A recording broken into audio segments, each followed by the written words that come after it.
ধন্যবাদ সবাইকে। আপনি জানেন যে বিপি পদপ্রার্থী নির্বাচনের ক্ষেত্রে শিক্ষার্থীরা একটা আস্থার জায়গা চায়। তাদের কনসার্নের বিষয় হচ্ছে আস্থার জায়গা সে পাবে কিনা। সে একই সাথে শঙ্কার জায়গাও আছে যে আবারও গন্ডম গেসুম ফিরে আসলে কে তাদের পাশে দাঁড়াবে। সে নতুন নতুন ডাকসু কেন্দ্রিক চমকপ্রদ কথাবার্তা সে শুনতে চায় না। সে শুনতে চায় শুধুমাত্র কি এখন যে অঙ্গীকার দিচ্ছে ডাকসু কেন্দ্রিক এর আগের কর্মকাণ্ড সেই মিল আছে কিনা। সেই জায়গা থেকে শিক্ষার্থীদের সংখ্যার যে জায়গাটা আবারও গন্ডম গেসুম ফিরে আসলে আমরা তাদের পাশে থাকবো কিনা। 19 সালে ক্যাম্পাস আসার পর থেকে গন্ডম গেসুমিতে কথা বলতে গিয়ে আমাকে হল থেকে বের করে দেয়। খুবই মানবত জীবনযাপন করতে হয়। শিক্ষার্থীদের অধিকার আদায়ের জন্য কথা বলতে গিয়ে আবরার ফাহাদের তৃতীয় শরৎ বার্ষিকীতে এই রাজু ভাস্কর্য থেকে আমাকে এখান থেকে গ্রেপ্তার করা হয়। একবার জেলে ছিলাম, জেলে থাকার পরে জেলে যাওয়ার কারণে আমাকে 1 বছর ইয়ার ড্রপ দিতে হয়। কিন্তু সব কিছু উঠতে গিয়ে কখনো থেমে থাকি নাই। কিন্তু এর বিপরীতে কি দেখেছি আমরা, অনেকে এখন নতুন নতুন চরকতার কথা বলতেছেন ডাকসু কেন্দ্রিক যে আবারও গন্ডম গেসুম ফিরে এসে তারা কি করবেন, কিন্তু আমরা সেটা দেখি নাই। কিন্তু তারা গন্ডম গেসুমের আমলে তারা সেটাতে হ্যাকমত অবলম্বন করে যে জুলুম যারা করেন জালিমের পক্ষ তারা নিয়েছেন। আবারও যে গন্ডম গেসুম ফিরে আসে তারা আবারও যে জালিমের পক্ষ নেবেন না সেটা কিন্তু কনসার্ন না, কারণ তারা নিজেরা কনসার্ন, তারা এখনো প্রকাশ্যে আসে নাই। কিন্তু তারা এখনো কনসার্ন যে আবারও গন্ডম গেসুম ফিরে আসলে তারা কোন দিকে যাবেন, তারা কি শিক্ষা দিতে দেখবেন কোন দিকে দেখবেন। এখন অনেকে হচ্ছে নারীদের নেতৃত্ব নিয়ে কথা বলতেছেন, নারী বান্ধব কথাবার্তা বলতেছেন। ভাই আমরা নারীদের জন্য সে 19 সাল থেকে কাজ করে আসতেছি। এই যে টিএসসি পাশে যে নারীদের জন্য নামাজের জায়গা বানায় সেটা তখন থেকে করে আসতেছি, তখন ছাত্রলীগ ভেঙে দিয়েছিল। আমরা এই হাল ছাড়ি না। কিন্তু 5 আগস্ট পর আমরা এই জন্য রয়ে গেছি যে কাজগুলো আমরা করতে পারি না 5 আগস্ট আগে প্রশাসন অনুকূল না থাকার কারণে, সেই কাজগুলো আমরা এখন করতে চাই। শিক্ষার্থীরা আমাকে নির্বাচন করলে আরেকটা বিষয় দেখেন, এখন অনেকে ডাকসু কেন্দ্রিক অনেক আপনার নেতা হয়, নেতা হওয়ার কারণে কি হয় দেখেন। এই জন্য আমি কিন্তু রেগুলার শিক্ষার্থী, অন্য কারোর মতো 3 বছর আগে মাস্টার শেষ করে নতুন করে ডাবল এমপিল করে ভর্তি হতে আসি নাই। আমি নেতা হতে আসি না, আপনারা প্রতিনিধি হতে আসছে। ধন্যবাদ সবাই। ধন্যবাদ। এর সঙ্গে আমরা শেষ করলাম আমাদের যুক্তি খণ্ডন পর্ব। এই ভাদ্রের গরমে আপনারা কষ্ট করে বসে আছেন, আর হয়তো আমাদের একটু 15-20 মিনিট বসতে হবে, তাহলে আমরা চূড়ান্ত পর্ব শেষ করতে পারবো। এবং আপনাদের প্রতিও কৃতজ্ঞতা জানাই। এই পর্বে আপনারা জানেন আমরা এটাকে টাউন হল বলছি, এবং টাউন হল পর্বে আপনারা যে প্রশ্ন দিয়েছেন সেই প্রশ্নগুলো প্রার্থীদের বাক্সে আছে। একটু বলে রাখি, কোনো প্রার্থী যদি প্রশ্ন না পেয়ে থাকেন তাকেও আমরা ডাকবো, তিনি তার সমাপনী বক্তব্য রাখতে পারেন এই সময়ের মধ্যে। আর অন্য প্রার্থীদের ক্ষেত্রে প্রথম প্রশ্নটি যদি আপনার পছন্দ না হয়, যদি আপনার যথেষ্ট সংখ্যক প্রশ্ন থাকে, আপনি দ্বিতীয়টা উঠাতে পারেন। অর্থাৎ প্রথমটা আপনি যদি মনে করেন যে আপনি বলতে চান না, তাহলে দ্বিতীয়টা যদি আপনার যথেষ্ট সংখ্যক থাকে। এখানে আমরা 1.5 মিনিট মতো সময় পাবো প্রত্যেকের ক্ষেত্রে। আবারও বলছি যে যারা কোনো প্রশ্ন পাননি তারা এটাকে একটি সমাপনী বক্তব্য বা কনক্লুডিং স্টেটমেন্ট হিসেবে আপনি শেষ করতে পারেন। এই পর্বের সাথে সাথে আমাদের এই অনুষ্ঠানও শেষ হবে, এবং তার আগে আমাদের পক্ষ থেকে একটু জানিয়ে রাখি যে আজকের এই অনুষ্ঠানে আপনারা যে সৌহার্দ্যের পরিবেশ তৈরি করেছেন এবং আপনারা যে গণতান্ত্রিক আচরণ দেখিয়েছেন, তাতে আমরা আপনাদের প্রতি ধন্যবাদ জানাচ্ছি। এবং আমার মনে হয় যে যারা আছেন, যারা শুনছেন, তাদেরও কৃতজ্ঞতা আপনাদের প্রতি পৌঁছে দিচ্ছি। এটা বিশেষ দৃষ্টান্ত এই কারণে স্থাপন করে যে ডাকসু এবার একটা বিশেষ পরিবেশ তৈরি করেছে, এবং সেটা আপনাদের মাধ্যমে সৃষ্টি হয়েছে। এই বিতর্ক তারই একটা অংশ। আমরা প্রায় বলে থাকি যে উন্নত দেশে তারা গণতান্ত্রিক চর্চা করেন, তারা বিতর্ক করেন, তারা সহিংসতার পথে যান না। আমরা কিন্তু কোনো কোনো ক্ষেত্রে তাদের থেকেও ভালো মানবাধিকার প্রতিষ্ঠা করতে পেরেছি। আমাদের খুব সীমিত সামর্থ্য, অবকাঠামোগত অনেক ধরনের সীমাবদ্ধতা আছে, আপনারাও দেখছেন। তার মধ্যে আপনারা উপস্থিত হয়েছেন, আপনারা সময় দিয়েছেন, এবং এই যে গণতান্ত্রিক রীতি আপনারা চালু করলেন, এটা আমার মনে হয় যে পরবর্তী ডাকসুগুলোর ক্ষেত্রে একটা পাথেয় হয়ে থাকবে। এবং একই সঙ্গে আমাদের দিক থেকে মনে করি অন্য কোনো বিশ্ববিদ্যালয় যদি একই ধরনের অনুষ্ঠান আয়োজন করতে চায়, নিঃসন্দেহে আমরা আমাদের দিক থেকে আমাদের সমর্থনের হাত বাড়িয়ে দেব, এবং আপনারাও যারা প্রার্থী আছেন আপনাদের দিক থেকেও নিশ্চয়ই আপনারা তাদের সহযোগিতা করবেন। আমাদের সময় একটা কথা প্রচলিত ছিল যে ঢাকা বিশ্ববিদ্যালয় আজ যা ভাবে বাকি দেশ তা আগামীকাল ভাবে। এটা যদি অত্যুক্তি নাও হয়, আমরা সেটা বোধহয় আরেকবারও প্রতিষ্ঠা করতে পারলাম, প্রমাণ করতে পারলাম যে আমরা যে গণতান্ত্রিক চর্চা করি আপনাদের মাধ্যমে, এবং বিশেষ করে ডাকসুর প্রার্থী হিসাবে, সেটা অনেক প্রতিষ্ঠান জাতীয় পর্যায়ে হয়তো আগামীতে ভাববে। তো এটা আমার মনে হয় যে এটুকু বললে খুব বেশি বাড়িয়ে বলা হবে না, যে জাতীয় নির্বাচনেও আশা করি এর একটা প্রতিফলন ঘটবে। আপনারা যে দৃষ্টান্ত তৈরি করলেন, আপনারা যে উদাহরণ তৈরি করলেন, এবং আজকের এই অনুষ্ঠান আয়োজনের ক্ষেত্রে ঢাকা ইউনিভার্সিটি ডিবেটিং সোসাইটি এবং হল সংসদ ডাকসুর যারা কার্যালয়ে আছেন, যে কমিশন কাজ করছেন, তারা সহযোগিতা করেছেন, আমাদের প্রক্টোরিয়াল টিম সহযোগিতা করেছেন, প্রত্যক্ষ পরোক্ষভাবে অনেক মানুষের সহযোগিতা এখানে ছিল, তাদের প্রতিও ধন্যবাদ জানাচ্ছি, এবং গণমাধ্যমকে ধন্যবাদ জানাচ্ছি। আপনারা যখন এই বিতর্ক করছেন, অনেক সম্প্রচার মাধ্যম, সংবাদ মাধ্যম সরাসরি প্রচার করছেন, অনেকে ব্যক্তিগত উদ্যোগে প্রচার করছেন। আমরা প্রত্যেককে স্বাগত জানিয়েছি যে আপনারা এটা প্রচার করুন, এবং দেখছেন যে কোনো রকম বাধা বিপত্তি ছাড়া কোনো কাটছাট ছাড়াই আপনারা যা বলছেন সরাসরি সেটা তারা প্রচার করছেন, এবং আপনাদের অনাবাসিক যে প্রার্থীরা আছেন তারা দেখছেন, আপনাদের অভিভাবকরা দেখছেন, বিভিন্ন জাতীয় অংশীজনরা দেখছেন, এবং আমাদেরও বিশ্বাস যে সকলে প্রাণিত হয়েছেন, সকলে উদ্বুদ্ধ হয়েছেন আপনাদের এই গণতান্ত্রিক আচরণের মধ্য দিয়ে। তবে আমরা টাউন হল শুরু করি আপনাদের সম্মতি পেলে। আগেই যে কথা বলেছে যে যারা প্রশ্ন পাননি, তার মানে এই না যে আপনাদের কোনো কারণে আপনারা নিজেদেরকে কম বা একটু বঞ্চিত ভাববেন। আপনি আপনার কনক্লুডিং স্টেটমেন্ট দেবেন, কারণ প্রশ্নগুলো তাদের কাছ থেকে আমরা স্বাধীনভাবেই সংগ্রহ করেছি। প্রত্যেকে আমরা নাম বলার সাথে আপনি আপনার বাক্সটির সাথে করে নিয়ে আসবেন, তারপরে আপনারা সকলের সামনে প্রশ্নটি তুলবেন, আর না হলে আপনার কনক্লুডিং স্টেটমেন্ট দেবেন। প্রথম নাম আব্দুল কাদের।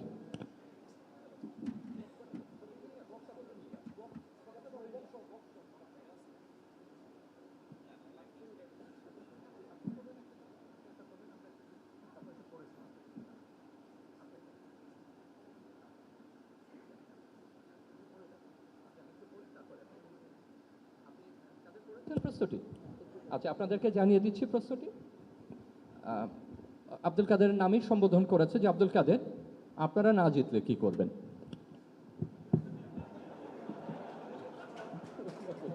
জি ধন্যবাদ। দেখেন, আমরা না জিতলে আমরা যে কাজগুলো শুরু করেছি, যে জার্নিটা শুরু করেছি, সেটা আমরা কন্টিনিউ করব।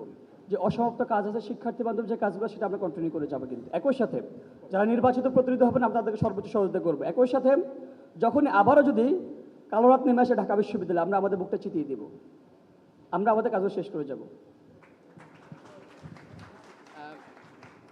আমরা আমরা একটা প্রশ্নই তুলছি, তো আপনি আরো কিছুক্ষণ বলতে পারেন, আপনার কিন্তু সময় আছে। দেখেন, বিগত সময় থেকে সে 19 সাল থেকে আমরা ক্যাম্পাসে এসে বিন্দুমাত্র কোনো স্বার্থ না দেখে শুধুমাত্র একটা উদ্দেশ্যকে বাস্তবায়ন করে আমরা এগিয়ে গিয়েছিলাম। তখন আমাদের সামনে কোনো ডাকসু ছিল না, কোনো বিপি, আমি যে বিপি হবো এমন কোনো সম্ভাবনা ছিল না, এমন কোনো কোনো প্রশ্ন উদ্রেক হয় নাই কিন্তু যে সামনে ডাকসু হবে। আমরা শুধুমাত্র একটা দায়বদ্ধতা ফিল করেছি, যে আমি ভেবেছি যে আমার মতো আরও বেশিরভাগ মানুষ কিন্তু খুব নিম্ন মধ্যবিত্ত ফ্যামিলি থেকে উঠে আসে, যে আমি মনে হয় যে শুধু একটু আত্মকেন্দ্রিক মনোভাব থেকে বেরিয়ে এসে কীভাবে জাতির জন্য কাজ করা যায়। আমি যেদিন জেল থেকে বের হই, আমি একটা স্টার দিয়েছিলাম যে আমার এখন যৌবনকাল, যদি আমি এখন মুখ বুঝে শুধু আত্মকেন্দ্রিক চিন্তা ভাবনার মধ্যে পড়ে থাকি, তাহলে একটা সময় গিয়ে জীবনের শেষ হিসেবে যখন হিসাব নিকাশ করবো, তখন আমি আসলে কি করেছি, জীবনে কি পেয়েছি, তখন আমি কখনো নিজেকে ক্ষমা করতে পারবো না। এই আত্মকেন্দ্রিক মনোভাব থেকে নিজেকে যখন আমি গুটিয়ে নেব, শুধুমাত্র নিজের ভাবনা থেকে যদি আমি এখন মুখ বুঝে সহ্য করি, আমি শেষ বয়সে গিয়ে নিজেকে ক্ষমা করতে পারবো না। ধন্যবাদ সবাইকে। ধন্যবাদ। আমরা আবারও স্মরণ করিয়ে দিচ্ছি যে আপনার কিন্তু 1.5 মিনিট সময় আছে। আপনি প্রশ্নের বাইরেও যদি আপনার বিবৃতি থাকে, আমরা একটু জোর করছি যে সময়টা ব্যবহার করুন, কারণ অনেকেই আপনাদের দিকে তাকিয়ে আছেন। আর প্রথম প্রশ্নটি পছন্দ না হলে আপনি আবার দ্বিতীয় প্রশ্ন নেওয়ারও সুযোগ পাবেন। এ পর্যায়ে অনুরোধ করছি মোহাম্মদ আবু সাদিক কায়েমকে।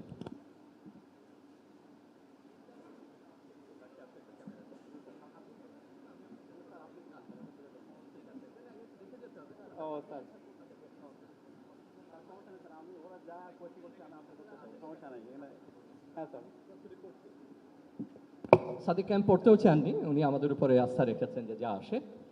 প্রশ্নটি এমন: 5 আগস্টের আগে এবং পরে আপনার ঢাকা বিশ্ববিদ্যালয়ের শিক্ষার্থীদের জন্য সংগঠনের বাইরে গিয়ে কি কোনো কাজ করার রেকর্ড আছে? ধন্যবাদ। আর যেহেতু আপনি একজন শিক্ষার্থীদের প্রতিনিধি হবেন, নাকি কোনো সংগঠনের হবেন কিনা? ধন্যবাদ। আপনারা জানেন 5 আগস্টের পরে বাংলাদেশে যত ছাত্র সংগঠন ছিল, ইসলামী ছাত্র শিবিরের উপর সবচেয়ে বেশি জুলুম করা হয়েছে। ছাত্র শিবির ডিওহিউম্যানাইজ অবস্থায় ছিল, ছাত্র শিবিরকে মেরে উল্লাস করা জায়েজ ছিল। সে কারণে ক্যাম্পাসগুলোতে পাবলিকলি ঘোষণা দিয়ে আমাদের অ্যাক্টিভিজম করার মতো অবস্থা ছিল না। কিন্তু শিক্ষার্থী বান্ধব, ছাত্র বান্ধব যারা অ্যাক্টিভিজম করেছে, সবাইকে আমরা কোঅপারেশন করেছি। ক্যাম্পাসে যখন কেউ জুলুমের শিকার হয়েছে, তখন তাকে উদ্ধার করা, তার পরিবারের সাথে যোগাযোগ করা, সাংবাদিকদের সাথে যোগাযোগ করা, মানবাধিকার কর্মীদের সাথে যোগাযোগ করা এবং পাবলিক স্পেয়ারে নিয়ে আসার জন্য আমরা সবার সাথে কোঅপারেশন করেছি। এবং খুনি হাসিনা সর্বশেষ আপনারা জানেন 2 আগস্ট ছাত্র শিবিরকে নিষিদ্ধ করে দেয়, এবং নিষিদ্ধ করে আবার নতুনভাবে ইসলামী ছাত্র শিবিরের উপর জুলুম করার জন্য সে সর্বোচ্চ আপ্রাণ চেষ্টা করেছিল। 5 আগস্টের পরবর্তী আমরা আজকে আজাদি পেয়েছি। 5 আগস্টের পরে আমরা বলছি শহীদদের আকাঙ্ক্ষার আলোকে নতুন রাজনীতি বিনির্মাণ করতে চাই। সেই রাজনীতি বিনির্মাণ করে আমরা ইসলামী ছাত্র শিবির দেখিয়েছি। ক্যাম্পাসে যদি বলি, ঢাকা বিশ্ববিদ্যালয়ে 1 বছর জুড়ে সবচেয়ে বেশি শিক্ষার্থী বান্ধব এবং ছাত্র বান্ধব প্রোগ্রাম কারা করেছে, সেটা হচ্ছে আমার সংগঠন ইসলামী ছাত্র শিবির। এবং শহীদদের আকাঙ্ক্ষাকে ধারণ করে, জুলাইয়ের আকাঙ্ক্ষাকে ধারণ করে আমরা সবচেয়ে বেশি সমাজ কল্যাণমূলক এবং ছাত্র কল্যাণমূলক প্রোগ্রামগুলো আমরা জারি রেখেছি।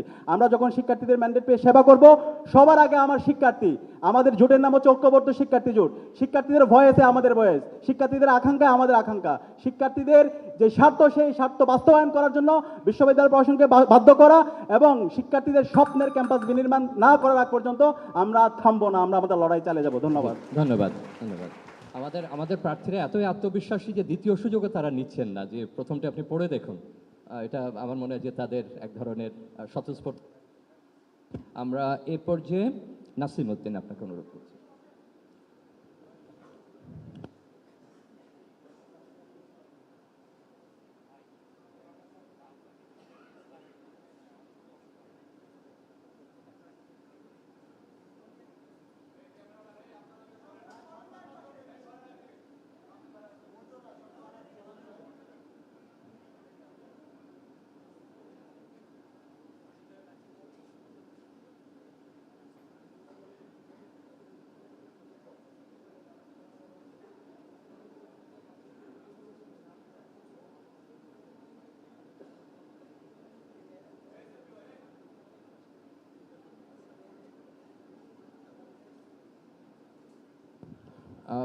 ওনাকে যে প্রশ্ন করেছেন, যে নাসিম ভাই সম্বোধন করেছেন, যে টিচার্স ইভ্যালুয়েশনে বলেছেন, তো অনেক বিশ্ববিদ্যালয়ে তো লো কোয়ালিটির নিবন্ধ প্রকাশ করেও ভালো র্যাঙ্কিংগুলোতে আছে।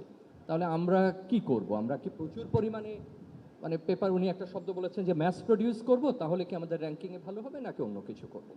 আচ্ছা, এই প্রশ্নটা সুন্দর একটা প্রশ্ন। যে প্রশ্ন করেছেন তাকে আমি আন্তরিক ধন্যবাদ জানাই। আমি যেটার প্রতি এমফেসাইজ করতে চাইছি বেসিক্যালি সেটা হচ্ছে আমাদের স্টুডেন্টদের বেসিক্যালি ইন্টেনশন থাকে জাস্ট হচ্ছে কিউমুলেটিভ জিপিএটাকে হাই করা। তো আমি যেটা বলতে চাচ্ছি সেটা হচ্ছে এর পাশাপাশি আমরা যদি রিসার্চ মেন্টালিটিটা ডেভেলপ করি, তো তাহলে সেক্ষেত্রে আমরা আদর্শ স্টুডেন্ট হিসেবে নিজেদের পরিচয় দিতে পারবো। এবং আমি চাই ঢাকা ইউনিভার্সিটি স্টুডেন্টরা যারা রিসার্চের প্রতি ইন্টেন্ডেড, তারা অবশ্যই Q1 জার্নালে তাদের রিসার্চ পেপার যেন থাকে, এই বিষয়ে তারা সর্বদা সোচ্চার থাকবে। এবং আরেকটা ব্যাপার যেটা বলা হয়েছে, রিসার্চ পেপার জাস্ট হচ্ছে রিসার্চ পেপারের বেসিসে কিউএস র্যাঙ্কিংয়ে ভার্সিটি এগিয়ে যায়। অবশ্যই কোয়ালিটি রিসার্চ পেপারের কারণে ভার্সিটির র্যাঙ্কিং কিউএস যে র্যাঙ্কিংটা করে সেটা এগিয়ে আসবে। গার্বেজ রিসার্চ পেপারের বেসিসে কখনো ভার্সিটি র্যাঙ্কিং সামনে আসে না বলে আমি মনে করি। আরেকটা অ্যাডিশনালি আমি বলতে চাই, ঢাকা ইউনিভার্সিটি ক্যাম্পাস একটা অবশ্যই এডুকেশনাল ইনস্টিটিউশন, এখানে মানে বহিরাগতদের প্রবেশ অবশ্যই রেস্ট্রিক্টেড রাখা উচিত, নতুবা দেখা যায় এটা মানে পড়াশোনার পরিবেশটা অনেকাংশে বিঘ্নিত হয়। পড়াশোনার পরিবেশটা অনেকাংশে বিঘ্নিত হওয়ার ফলে আমাদের স্টুডেন্টদের যে মেইন ডিউটিটা সেটা অনেকাংশে আমরা করতে ব্যর্থ হই। সো আমি চাই ঢাকা ইউনিভার্সিটি ক্যাম্পাস একটা আদর্শ ক্যাম্পাসে পরিণত হোক এবং এটা ঢাকা ইউনিভার্সিটি ক্যাম্পাস বাংলাদেশের একটা আদর্শ ক্যাম্পাসে পরিণত হোক। এবং ঢাকা ইউনিভার্সিটিতে মেইন কোর পয়েন্টে স্মোকিং জোন আমি রাখতে চাই, কারণ অনেকের সাথে আমার কথা হয়েছে স্মোকিং ফ্রি ক্যাম্পাস এটা গঠন করা সম্ভব না। সো যত্রতত্র স্মোকিং আমরা না করে আমরা যারা নন স্মোকার আছি তারা কেন এফেক্টেড হবো স্মোকারদের দ্বারা, বা আমরা যারা স্মোকার তারা কেন এফেক্ট করবো নন স্মোকারদের। সো স্মোকিং জোন আমি রাখতে চাই। Thank you everyone. ধন্যবাদ। এ পর্যায়ে দিন মোহাম্মদ সোহাগ আলাদিন।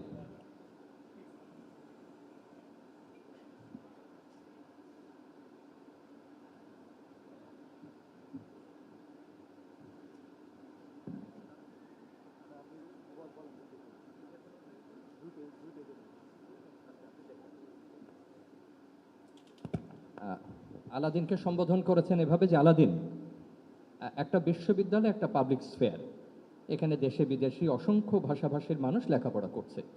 এই অবস্থায় কেবল প্রমিত বাংলার চলনের বিষয়টা কিভাবে চলা উচিত বলে আপনি মনে করেন? বিসমিল্লাহির রহমানির রহিম। আমি দিন মোহাম্মদ সোহাগ আলাদিন, আমার ব্যালট নং হচ্ছে 11। ঢাকা বিশ্ববিদ্যালয়ের ভাষাবিজ্ঞানের একজন ছাত্র হিসেবে বিশ্বের প্রত্যেক জাতিগোষ্ঠীর মাতৃভাষার প্রতি সম্মান রেখে আমি বলছি, আমাদের ভাষা শহীদদের আত্মত্যাগের কারণেই কিন্তু আন্তর্জাতিক মাতৃভাষা দিবস পালিত হচ্ছে, যা বিশ্বের প্রত্যেকটি মানুষের মুখের ভাষাকে সম্মানিত করেছে। আমি শুধুমাত্র প্রমিত বাংলা প্রচলনের কথা বলিনি। বিশ্বায়নের এই যুগে অবশ্যই আমাদের বিদেশি ভাষা অধ্যয়নের দরকার আছে। যেমন আমার যে ডাকসুর নির্বাচনী slogan, one vote can change vote for GenZland, এটাও একটি ইংলিশ স্লোগান। আমি বলেছি ভাষার অপপ্রয়োগ তথা বাংলার যে শব্দ দূষণ হচ্ছে, মানে বাংলার সাথে ইংরেজির মিশেলে যে একটি বাঙ্গুরেজি ভাষার উদ্ভব আমরা লক্ষ্য করছি, যা হয়তো 2035 সালের ভিতরে বাংলা ভাষা হয়তোবা 2035 সালের ভিতরে বাংলা ভাষার বিলুপ্তি ঘটাবে। এই ব্যাপারে আমাদের সতর্কতা প্রয়োজন। না, একটাই, আপনার আরো 30 সেকেন্ড আছে, যদি আপনি আরেকটি প্রশ্নের উত্তর যদি আমি বলতে চাই, আপনি যদি ইংরেজি বলতে চান তাহলে আপনাকে কেউ হস্তক্ষেপ করবে না, কিন্তু আমার কথা, আপনি যখন বাংলা বলবেন তখন শুধু আপনাকে বাংলাই বলা উচিত, কারণ আমরাই পৃথিবীর ইতিহাসে একমাত্র ভাষা শহীদদের রক্ত রঞ্জিত উত্তরাধিকার। ধন্যবাদ। ধন্যবাদ। এ পর্যায়ে সুমিত সেন।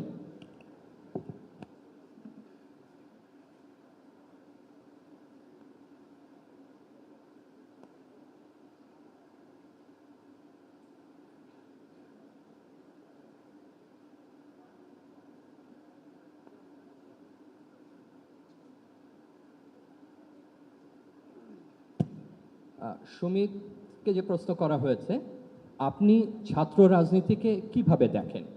লেজুর ভিত্তিক রাজনীতি আর এমনি রাজনীতির পার্থক্য কিভাবে করবেন? Every human being is born free with equal dignity and right. এবং সুতরাং ছাত্র রাজনীতিকে আমি কিভাবে দেখি?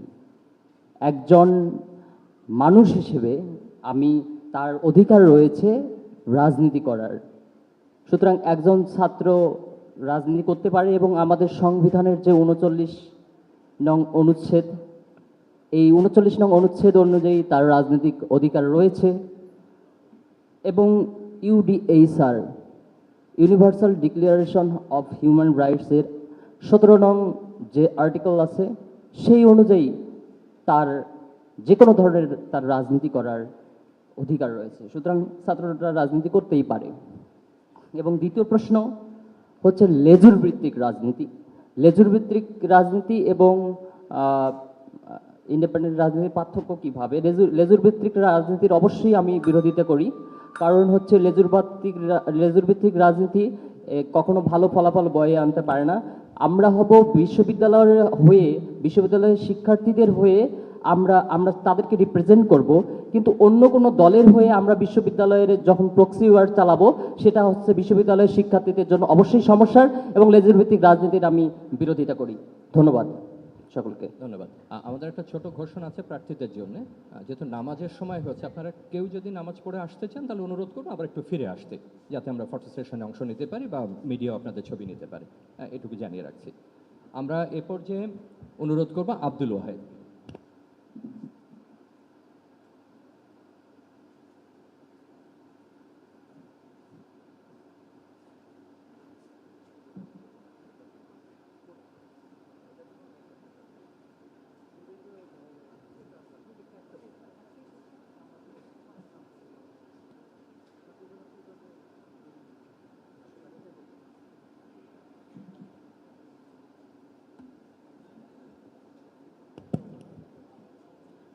প্রশ্নটি এমন হচ্ছে, আমি যা লেখা আছে পড়ছি।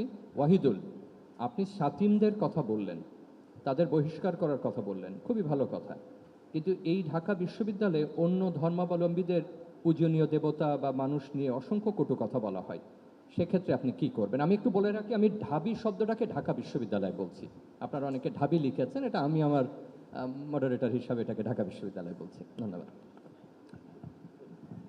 এটা তো খুবই যৌক্তিক প্রশ্ন, এবং সেটা হচ্ছে অনুরূপ অন্য ধর্ম অবমাননাকারীদেরকে বহিষ্কার করা হবে। যদি কোনো মুসলমান ছেলে হিন্দু ধর্মের যাদেরকে পূজনীয় করা হয় অথবা তাদের মান্য করা হয়, তাদের বিরুদ্ধে কেউ যদি বলে, তাহলে তাকেও অনুরূপ শাস্তি আওতায় আনা হবে এবং তার বিরুদ্ধে রাষ্ট্রীয় ব্যবস্থা নেওয়া হবে। এক্ষেত্রে আমার যেহেতু সময় আছে, আমি একটু কথা বলতে চাই। ঢাকা বিশ্ববিদ্যালয় সম্ভব প্রতিষ্ঠা হয়েছিল 1921 সালে। সেই ঢাকা বিশ্ববিদ্যালয় প্রতিষ্ঠার মূল কী ছিল জানেন? মুসলিম জাতীয়তাবাদী যে নেতারা ছিলেন, তারা ঢাকা বিশ্ববিদ্যালয়কে এনেছেন, যেটা সোজা বাংলা বলা হয় মাওলানারাই ঢাকা বিশ্ববিদ্যালয়কে এনে আমাদেরকে চাষা বসা যে ছেলে আমরা ছিলাম, আমাদেরকে মানুষ করেছেন। কিন্তু আমরা দেখেছি কি, 1921 সালের পর প্রতিষ্ঠার পর 1971 সালে গিয়ে যারাই প্রতিষ্ঠা করে এনেছেন, তাদেরকে শুধু মুসলিম বিদ্বেষ থেকে তাদের নাম সব কিছু মুছে দেওয়া হয়েছে ঢাকা বিশ্ববিদ্যালয় থেকে। এই যে আমরা 1971 সালকে যদি আমরা বাপদের প্রজন্ম ধরি, 1947 সাল হলো আমাদের দাদাদের প্রজন্ম। তাহলে এই যে দাদাদের প্রজন্মকে অনুসরণ করে শুধু একমাত্র একটি আমাদের যে সীমানা নির্ধারণ হয়েছিল, পূর্ব পাকিস্তান বাংলাদেশ স্বাধীন হয়েছে আমরা মুক্তিযুদ্ধ করে, পরবর্তীতে পশ্চিম পাকিস্তান সেটা দুটা রাষ্ট্র হয়েছে, কিন্তু এই যে ইতিহাসকে মুছে ফেলা, সেই ইতিহাস নিয়ে আসা হবে। যেমন ধরেন আমাদের লঘু ছিল রব্বি জিদিন ইলমা, আমি যদি বিপি হই সেটা আমি পুনর্বহালের সর্বোচ্চ চেষ্টা করব। পাশাপাশি যেসব ঢাকা বিশ্ববিদ্যালয়ে ইসলাম ও মুসলিম বিদ্বেষী কালচার হেজিমনি অবসানের উদ্যোগ নেওয়া হবে এবং অতীতে বিদ্বেষবোধ যেসব চিহ্ন ও ব্যক্তির নাম মুছে ফেলা হয়েছে তাদেরকে ফিরিয়ে আনা হবে। আরেকটা বিষয়, সাম্প্রদায়িকভাবে নিহত হয়েছেন, শহীদ হয়েছেন সেই শহীদ নাজির আহমদ দিবস 1943 সালে, তাকে কোনো স্বীকৃতি দেওয়া হয়নি। 8 বছর তার জি, ধন্যবাদ। এই দিনটি স্মরণ করা হয়েছিল, কিন্তু পরবর্তী 1951 সালের পরে তাকে আর স্মরণ করা হয়নি। শহীদ নাজির আহমদ দিবসকে ধন্যবাদ। স্বীকৃতি দেওয়া হবে ইনশাআল্লাহ। অনেক ধন্যবাদ। এ পর্যায়ে মোহাম্মদ বিনিয়ামিন মোল্লা।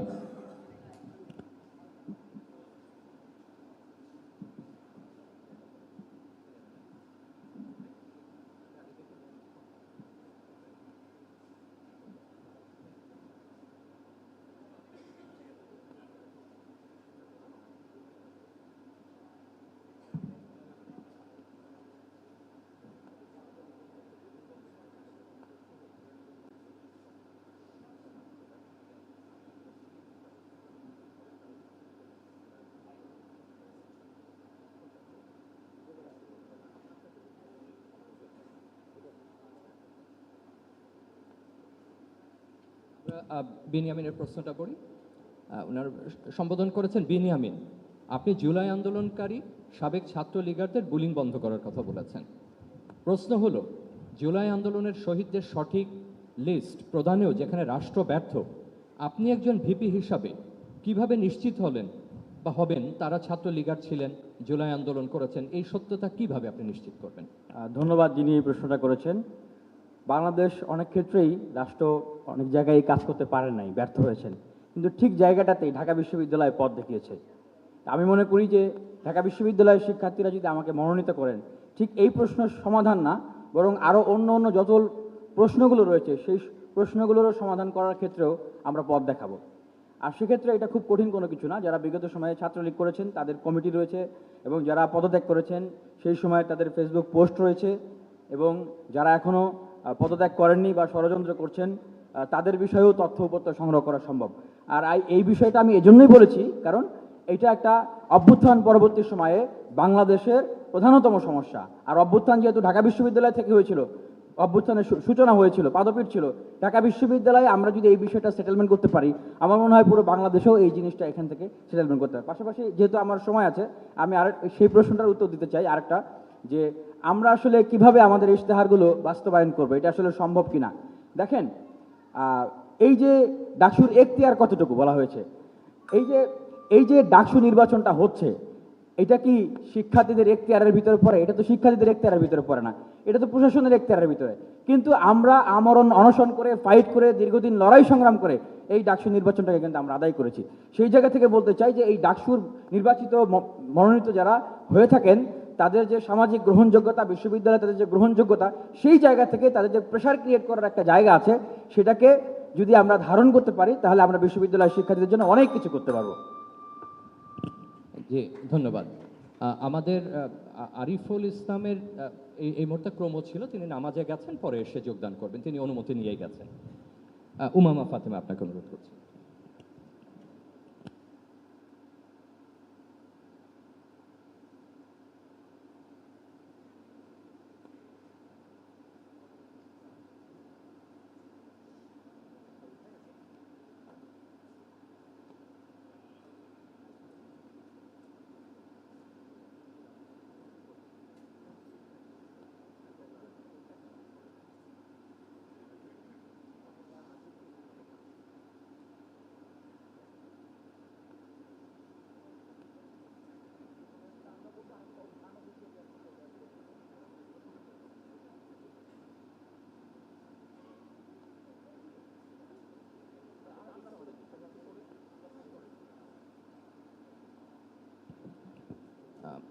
উনি এভাবে সম্বোধন করেছেন উমামা ফাতেমার জন্য। আপনার দায়িত্বের মেয়াদ শেষ হলে আপনার পরিকল্পনা কি? তখনও কি রাজনীতি করবেন? করলে সে রাজনীতি কেমন হবে, মানে যদি উনি নির্বাচিত হন সেটা ধরে? আচ্ছা, অসংখ্য ধন্যবাদ। খুবই জটিল প্রশ্ন, কারণ আমরা এখনো জানি না যে আমরা ফিউচারে কি করতে যাচ্ছি। তবে দায়িত্বের মেয়াদের ব্যাপারে যেটা বলবো, যে দায়িত্ব যত সময়টা আছে পুরোটা সময় আমি ক্যাম্পাসের ছাত্রদের জন্য যে ম্যানিফেস্টোগুলো ঠিক করেছি সেগুলো সম্পূর্ণরূপে বাস্তবায়ন করার জন্য কাজ করব। আর মেয়াদ শেষ হওয়ার পরে আমার খুব বড় একটা ইচ্ছা আছে, সেটা হচ্ছে আমার মাস্টার্স এবং আমার পিএইচডিটা শেষ করা। পাশাপাশি যেহেতু আমি দীর্ঘ সময় বাংলাদেশের ছাত্র রাজনীতির সাথে যুক্ত আছি এবং বাংলাদেশের সাধারণ মানুষের পক্ষে কথা বলে যাচ্ছি, ছাত্র রাজনীতির ভাষা নতুন করে নির্মাণের কথা বলে যাচ্ছি, তো সেই জায়গায়ও আমি আমার কাজগুলো করে যাব। জুলাই মাসে আমাদের যে 1400-র বেশি মানুষ শহীদ হয়েছেন, এছাড়াও হাজার হাজার মানুষ তারা আহত হয়েছেন, তাদেরকে নিয়ে আমাদের একটা সংগঠন আছে এম্পাওয়ারিং আওয়ার ফাইটার্স নামে। সেই সংগঠনটি নিয়ে আমাদের অনেক পরিকল্পনা আছে। তো সামনের দিনে একই সাথে হচ্ছে এখানে ছাত্রদের নিয়ে কাজ করা, আমাদের সোশ্যালি ফিমেলদের জন্য একটা ইম্প্যাক্ট ক্রিয়েট করা, এবং আমাদের জুলাই মাসে যারা শহীদ এবং আহত হয়েছেন তাদের পরিবার এবং তাদের পাশে কিভাবে করে দাঁড়ানো যায় এই বিষয়টা নিয়ে আমার পরিকল্পনা আছে। আর যদি ব্যক্তিগতভাবে জিজ্ঞেস করেন, আমি ব্যক্তিগতভাবে আমার মাস্টার্স প্রোগ্রামটি শেষ করতে পারিনি, তো ইনশাল্লাহ আমার মাস্টার্সটি এবং আমার পরবর্তীতে পিএইচডিটি শেষ করব। ধন্যবাদ। ধন্যবাদ। আরিফুল ইসলাম পুনরায় যুক্ত হয়েছেন, আপনি আসুন।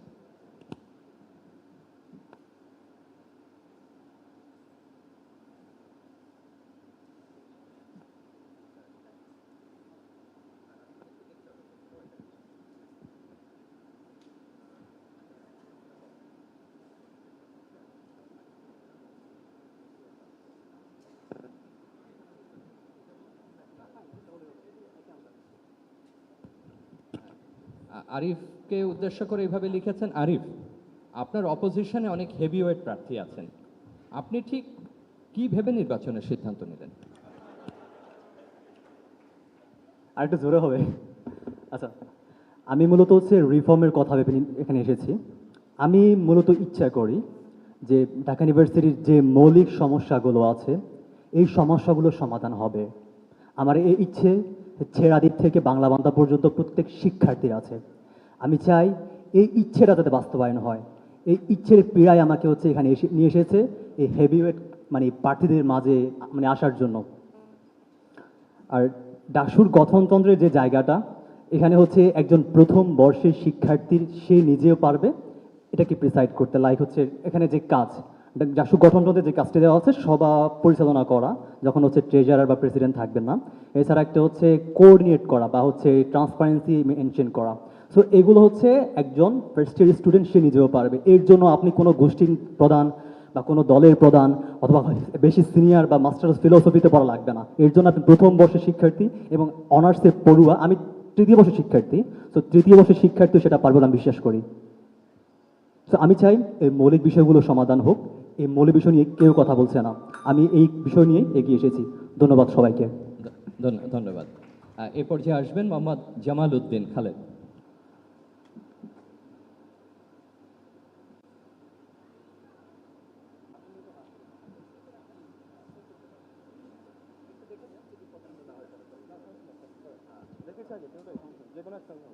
আমরা একটু পড়ে শুনি।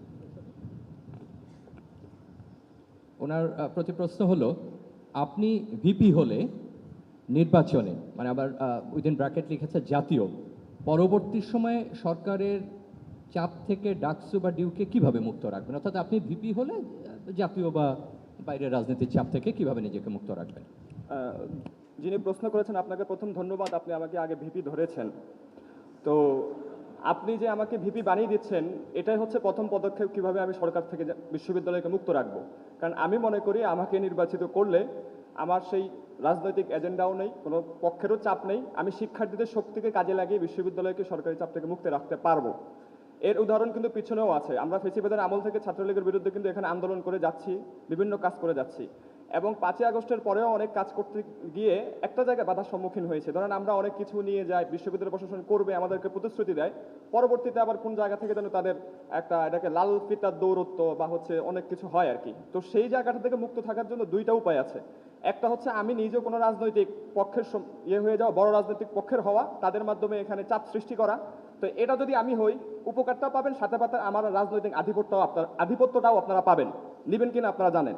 আর আরেকটা উপায় হচ্ছে, আমি শিক্ষার্থীদের ম্যান্ডেট নিয়ে নির্বাচিত হবে, শিক্ষার্থীরা আমার শক্তি হবে, সেই শক্তি দিয়ে আমি মোকাবেলা করব।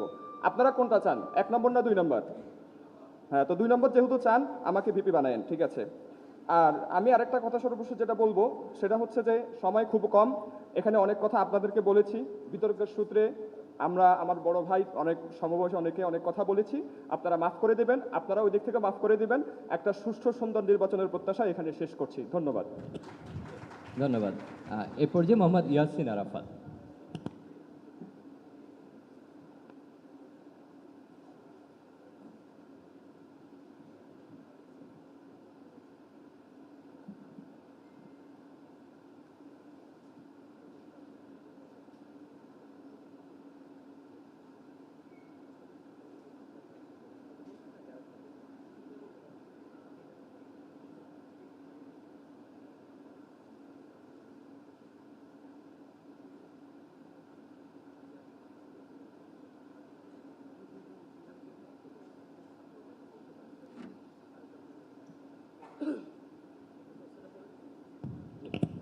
ওনাকে যে প্রশ্নটি করেছেন, বিভিন্ন মতাদর্শের শিক্ষকদের একত্র করে যে আনুষ্ঠানিক শিক্ষক ছাত্রের ঐক্যের কথা বলছেন, তা নিশ্চিত করবেন কিভাবে?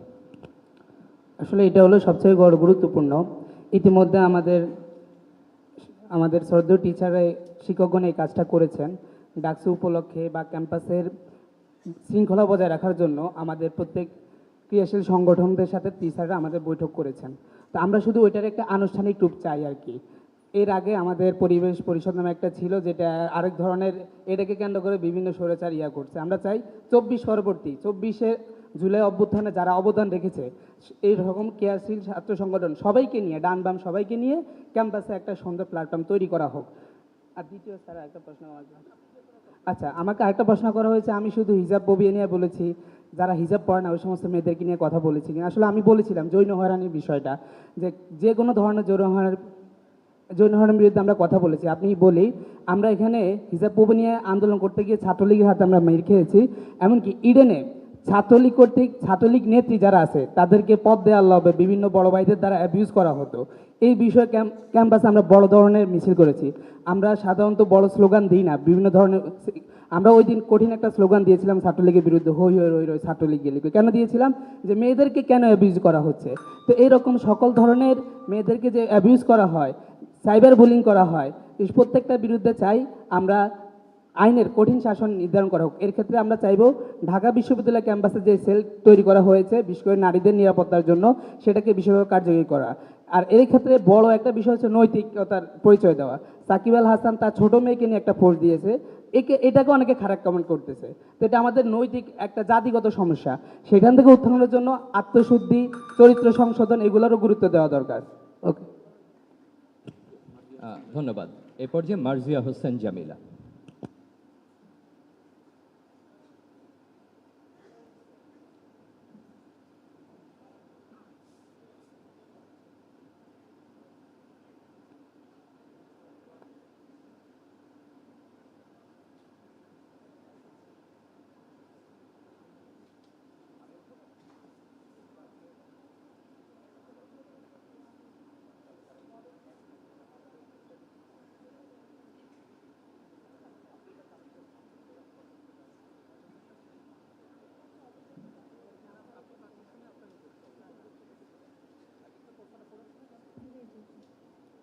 ওনাকে যে প্রশ্ন করা হয়েছে, আপনি তো স্বতন্ত্র দাঁড়াচ্ছেন, সেহেতু আপনার রাজনৈতিক ব্যাকআপ নেই।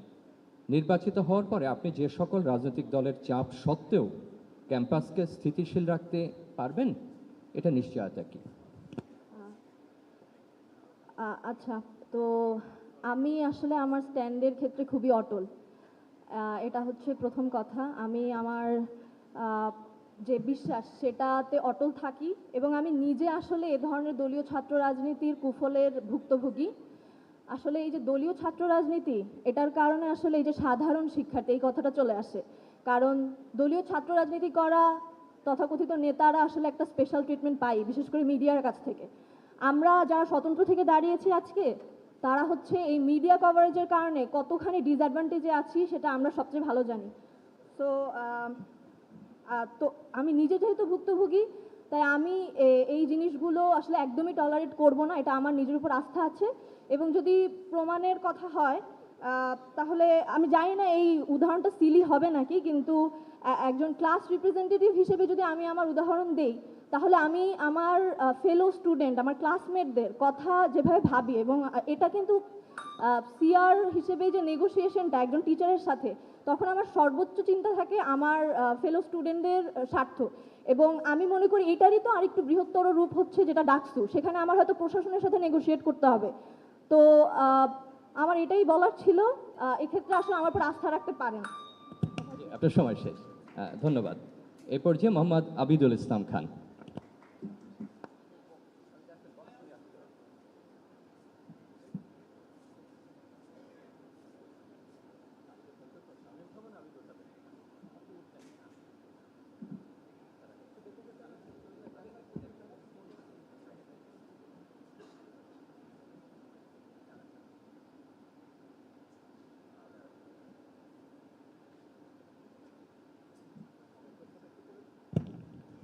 ওনাকে যে প্রশ্ন করা হয়েছে, আপনারা সাম্প্রতিক সময়ে আলী হোসেন একটি একটি একটি ছবি পেয়ে, দেখুন আপনারা কেউ পড়তে পারছেন কিনা। আপনারা সাম্প্রতিক সময়ে আলী হোসেনের একটি সামান্য ছবি পেয়ে তাকে শিবির ট্যাগ দিলেন এবং পরবর্তীতে 2 দিনব্যাপী কর্মসূচিতে একটা পিটিয়ে ধর ... জাতীয় স্লোগান দিয়েছেন এবং আপনাদের কেন্দ্রীয় সংগঠন থেকে যেটা সেলিব্রেট করেছেন। আপনারা নির্বাচিত হলে কিভাবে বিশ্বাস করব আপনারা যে এগুলো অতীতের ন্যায় সহিংস হবেন না? টু আবিদ ভাই। আচ্ছা, আবিদ বলার আগে একটা বলি যে আমরা টাউন হল থেকে প্রশ্ন নিয়েছি এবং আমরা কোনো রকম সেন্সর করিনি, সুতরাং যেভাবে ছিল সেভাবে আমরা পড়েছি। আবিদ কিভাবে উত্তর দেবেন এটা তার বিষয়। জি, যে কোশ্চেনটা আমাকে করা হয়েছে, আসলে ট্যাগ দিইনি তো। শিবিরকে শিবির বলাটা কি ট্যাগিং? এটা কেমন কথা? আরে ভাই, শিবিরকে শিবির বলেছি, এটা ট্যাগিং হয় কিভাবে? এখন দেখি, এগুলোতে যেতে চাই না, কোশ্চেন চলে আসছে, এখন যেতে হবে। দেখেন, আলী হোসেন নামে যে ছেলেটা আমাদের একজন নির্বাচন করছে, সে প্রতিনিধি মেয়েকে যে লেভেলের কটূক্তি করেছে, ঢাকা বিশ্ববিদ্যালয়ের মতো মাটিতে থেকে কোনো প্রকার সমর্থন ছাড়া এই ধরনের মন্তব্য করার দুঃসাহস কারো হওয়ার কোনো সুযোগ নেই। এবং সে যে মন্তব্য করেছে তার অসংখ্য ছবি বেরিয়েছে, যে জামাত ইসলামের এবং শিবিরের যে বিভিন্ন সমাবেশে সে ওখানে গিয়েছে, এবং সেই স্পর্ধাতেই সেই নারীকে কিন্তু সে কটূক্তি করেছে। শুধু এটা কিন্তু প্রথমবার নয়, এ ঢাকা বিশ্ববিদ্যালয়ে কিন্তু মোরাল পুলিশিং এর শিকার হয়েছে, ওনা নিয়ে নারীরা মোরাল পুলিশিং এর শিকার হয়েছে। এবং টিএসসিতে যে শিবিরের যে প্রোগ্রাম ছিল রাত সময়ে, সেদিনও কিন্তু একটা মেয়েকে সেদিন জুম করে করে ছবি তোলা হয়েছিল। তাকে যখন ধরে আনা হলো, তার নাম নেওয়া হয়েছিল 6টা, তার সে নিজের নাম বলেছিল 6টা, তার ফেক আইডি ছিল 4টা, পেজ ছিল 2টা। সুতরাং আপনারা যখন এই তথ্যগুলো, যখন অথেন্টিক তথ্যকে আপনারা মিথ্যা বলেন, তাহলে সেটা নিয়ে কি প্রশ্ন থাকতে পারে? সুতরাং আলী হোসেনকে আমরা অন্য কোনো ট্যাগ দিইনি। আলী হোসেন শিবির করেছে, তাকে শিবির বলা হয়েছে। এখন শিবির যদি ভুল করে, শিবিরকে শিবির বলা যাবে না? অন্য কোনো নাম তো বলিনি। ধন্যবাদ সবাইকে। ধন্যবাদ। আমাদের আর একজন প্রার্থী বাকি আছেন এবং তার সঙ্গে শেষ হবে আমাদের আজকের এই বিতর্ক। আমরা বিশেষভাবে আপনাদের অনুরোধ করব যে শেষ বক্তার পরে আমরা দাঁড়িয়ে যেন সবাইকে একটু শুভেচ্ছা জানাই, একটু স্ট্যান্ডিং ওভেশন জানাই, যে তাদের আজকের এই অংশগ্রহণের জন্য সবাই। আমরা এ পর্যায়ে একদম শেষ বক্তা জাহিদ হাসান।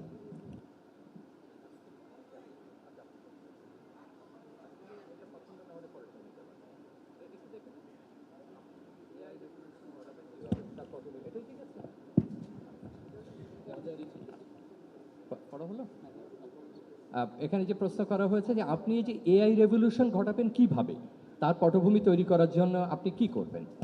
আসলে প্রশ্নকর্তাকে আমি ফার্স্ট অফ অল তাকে ইলন মাস্কের সাথে তুলনা করব। 2015 সালে যখন ইলন মাস্ক এবং আপনার চ্যাট জিপিটি এর প্রতিষ্ঠাতা আপনার, যখন ওনারা একসাথে বসেন, তারপর ইলন মাস্ক দেখলো যে আমি আসলে এই প্রজেক্টে আমি লস খাবো, তারপর সে বাগলো। কিন্তু অল্টম্যান কি তার এই প্রজেক্টটাকে নিয়ে গেল। আজ 2025, আপনি দেখুন 2025-এ আজকে চ্যাট জিপিটির অবস্থা কি। এখন ইলন মাস্ক বলতেছে, ভাই আমাকে এটা বিক্রি করে দে। আপনারা আপনাদের আত্মবিশ্বাসকে দৃঢ় করুন, তাহলে ইনশাল্লাহ এই বাংলাদেশের জমিনেই যে কোনো কিছু অসাধ্য কিছু অবশ্যই আমরা সাধ্য করতে পারবো। আপনারা মিডিয়া কর্মী বাইরে আছেন, আপনারা এটা কোট করে রাখুন যে ইনশাল্লাহ এই আগামী 10 বছরের মধ্যে এই এআই রেভুলেশন ঘটবে। বিপি যেই হোক, যেই বাই হোক, আমি ইনশাল্লাহ বাইকে বলবো যে ভাই এটা নিয়ে কাজ করেন, অবশ্যই সহযোগিতা করব, বাংলাদেশ সরকারকে এটা জানাবো।